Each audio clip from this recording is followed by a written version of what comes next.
In September 1972, Bowie brought his Ziggy show to America, and RCA threw a gala party in his honor in New York, with the city's glitterati in attendance. From things that he said later, we can gather that this party was the inspiration for Watch That Man, the opening track of his next album, Aladdin Sane. It's a new experience for us Bowie listeners, not the contemplative sound of a young lad seeking for meaning, but a hectic, dense and wild atmosphere that almost drowns his voice completely.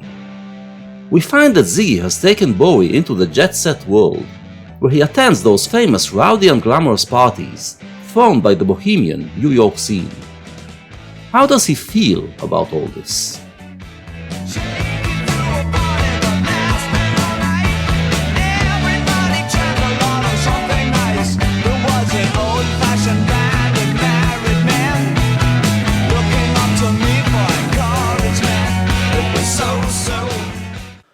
So, apparently. The opening lines convey a sense of emptiness, and the party turns out to be an event where grown-ups are boozing it up to feel young again. And Bowie, the new star on the scene, feels like he is required to provide them with the assurance that their life is actually exciting. He doesn't seem to like this assignment.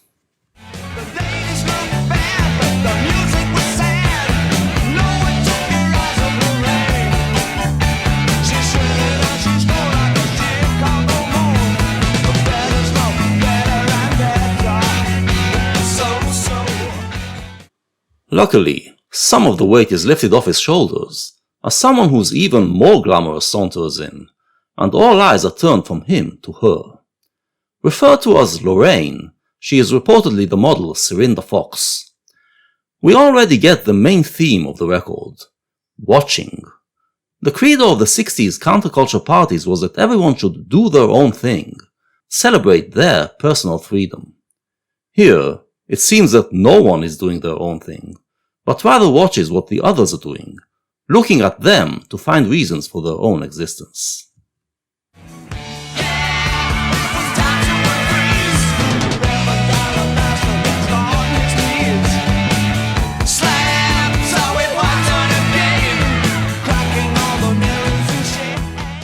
Finally, someone manages to do something that gets the people to relax and have some fun. But Bowie defines this fun as cracking all the mirrors in shame. These people don't want to look at themselves, as they don't like who they are. Bowie often defined his art as presenting humans with a mirror image to help them understand themselves better. But these people don't want him for that. They just want to be entertained, so that they can forget themselves.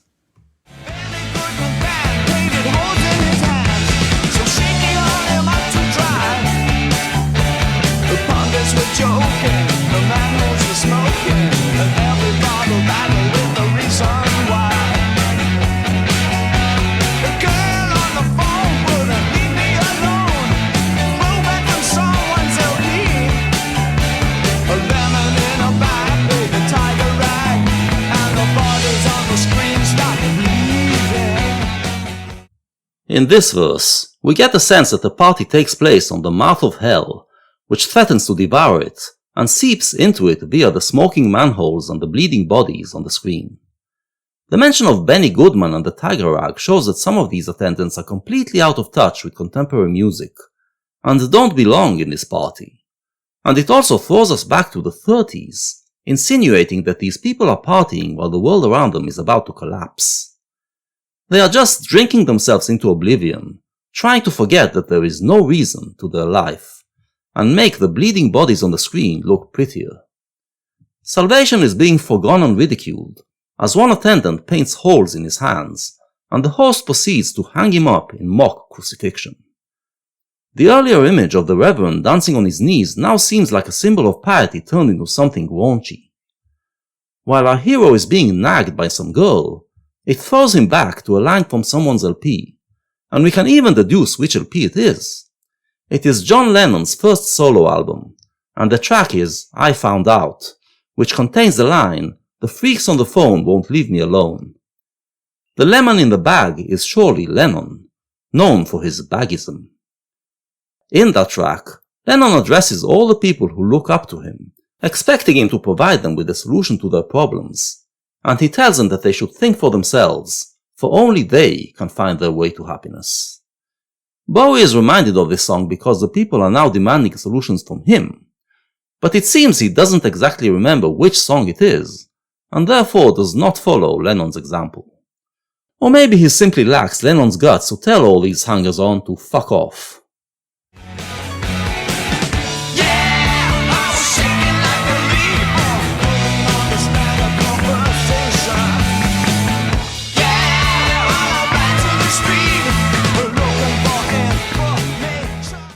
Finally, he can't take it anymore, and admits he doesn't belong. He runs out of this fake world, to look for something more truthful. What's that man? Oh honey, what's that man?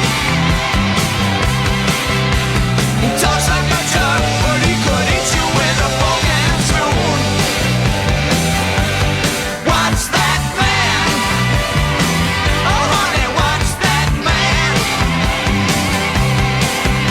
He walks like a jerk, but he's only taking care of your room. Must be true.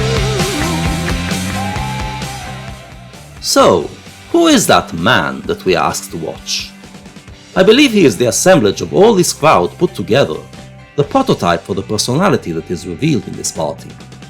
Someone who lives only in the eyes of other people, who always has to be in tune with what is going on around him, who does not have any existence of his own. And for Bowie, he seems to be a mirror image to what he has become. In the final leg of the Ziggy tour, in mid-1973, Bowie would start the show with Hang On To Yourself, continue with Ziggy Stardust, and then segue into Watch That Man. The message seems obvious.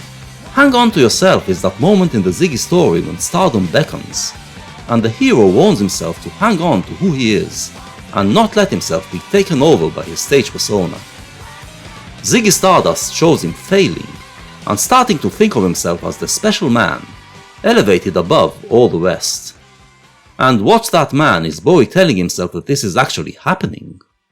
The character called Aladdin Sane is Bowie looking at himself, and feeling that the Ziggy persona has become the special man, who behaves like a jerk just to take care of the room, and is liable to eat Davy Jones up with a fork and spoon, and leave him an empty shell who lives only for the entertainment of others.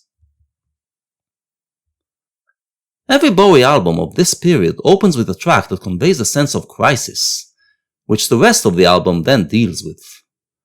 In the previous albums, the crisis came from a feeling of being at a dead end, not knowing what he should do with his life. Here, we have a different story. Bowie already found his way, already made it, but now that he is at the top, he feels that he is losing himself. This is a different problem, and will require a different solution.